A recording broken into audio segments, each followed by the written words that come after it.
কৃষ্ণ বন্ধুরা, তো চলে এসেছি ছোলা কচুর ভিডিও নিয়ে। দেখতে পাচ্ছ কত সুন্দর স্প্রিং করে ছোলা কচুগুলো কেটে নিয়েছি। আর এই ছোলা কচুর, তোমরা যদি এই ছোলা কচুর বিরিয়ানি খেতে চাও তাহলে আসতে হবে কিন্তু মায়াপুরে মাধবাস বিরিয়ানি অ্যান্ড মোমোতে। মায়াপুরে পাণ্ডবসালা জগন্নাথ মন্দিরের সামনেই এই মাধবাস বিরিয়ানি। এই যে এই ছোলা কচুর স্প্রিং করে কেটেছি, দেখতে পাচ্ছ কতগুলো কেটেছি।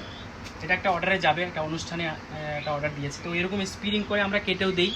তোমরা যদি এরকম মানে কচু লাগে, তোমরা যদি ঘরে বা দোকানে কোনো অনুষ্ঠানে বা যদি তোমরা এরকম ছোলা কচুর কোনো রেসিপি করতে চাও তাহলে আমার সাথে কন্ট্যাক্ট করতে পারো। এরকম স্প্রিং কচু আমরা এরকম যত পিস লাগে আমরা অর্ডার করলে আমরা এরকম কেটে তোমাদেরকে পার্সেল করে তোমাদের বাড়িতে পৌঁছে দেবো।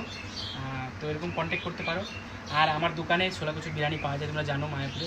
তো অবশ্যই আসো, একবার এই ছোলা কচুর বিরিয়ানি ট্রাই করে দেখো, খুব দারুণ খেতে। তোমরা যদি একবার ট্রাই করে দেখো আমি বলবো খুব সুস্বাদু খেতে। আর এই দেখো কত বড় বড় পিস। তোমাদের লাগলে আমার সাথে কন্ট্যাক্ট করতে পারো, স্ক্রিনে নাম্বারটা দিয়ে দিচ্ছি।